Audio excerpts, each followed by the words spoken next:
Eto na mga kabasketball, Carl Tamayo posibleng hindi makapaglaro sa Gilas kontra sa New Zealand. Programa at coaching staff ng Batang Gilas gustong palitan at marami tayong update mula sa ating mga reliable sources patungkol nga dito sa ating pambatong si Kai Sotto. Matapos ngang malaglag kaagad ng ating Batang Gilas Pilipinas sa FIBA Asia Cup Under 18 dahil sa naging pagkatalo nila kontra sa Japan sa score na 85-61 na nagbigay sa kanila ng kartadang 1 win at 3 loss sa FIBA Asia Cup, ay hindi na nga napigilan ng dating commissioner ng PBA na si Noli Iyala na maglabas ng saloobin patungkol nga sa kalagayan ngayon ng Gilas Pilipinas Youth Program sa pamumuno ni Coach Josh Reyes. Sa kanyang naging post sa Twitter o X matapos mabalitaan na laglag na sa FIBA Asia Cup Under 18 ang Batang Gilas, ay sinabi niya na without any casting aspirations, it's time to revamp our coaching staff and their program. Give others a chance. So mabigat mga kabasketball na panawagan ito para sa Samahang Basketball ng Pilipinas dahil sa kasalukuyan ay under evaluation pa ngayon si Coach Josh Reyes. Kaya mukhang magkakaroon talaga ng malaking pagbabago sa ating Batang Gilas Pilipinas program dahil sa sunod-sunod na pagkatalo ng koponan ni Coach Josh Reyes.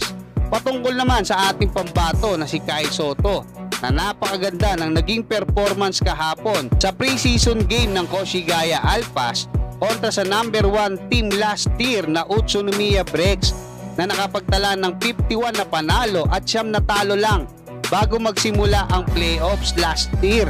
Para doon sa nagtatanong, kasi may mga nagko-comment at nagchat-chat, no, kung ano ba talaga yung naging stats ni Kai Sotto, kasi yung nilagay ko kahapon 20 plus kasi hindi ko talaga nabilang ng buo. Yun yung sinabi ko, no. Ngayon ayon sa ating reliable sources, kasi tinanong ko mga kabasketball doon sa mga mismong nakanood ng laro, no, nakakita, ay nakapagtala itong ating pambatong si Kai Sotto ng 24 points, 8 rebounds kontra nga yan sa Utsunomiya Breaks. So napakaganda niya mga kabasketball. At isa pang nakarating sa akin mga kabasketball mula sa ating reliable source na doon pala sa practice nitong bagong koponan ni Kai Sotto na Koshigaya Alpas ay hindi umuubra sa kanya yung big man ng Brazil na si Tim Suarez. Masyado daw talagang physical maglaro ngayon yung ating pambatong si Kai Sotto mga kabasketball, especially dahil mas malaki na, no, at mas malakas na ang kanyang katawan dahil sa training niya.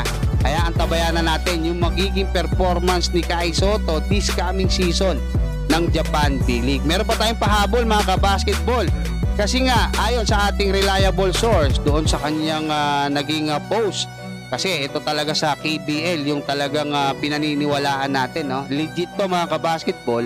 Sinabi niya na na-injured ang ating Gilas big man na si Carl Tamayo. Groin injury yung kanyang nakuha at tumatagal yan ayon kay paring Google ng 1 buwan hanggang 2.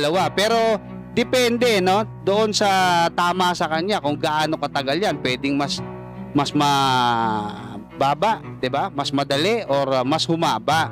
Kaya sana gumaling yan at hindi malala yung kanyang nakuwang injury para makapaglaro siya sa ating Gilas Pilipinas kontra sa New Zealand na magaganap na sa darating na November.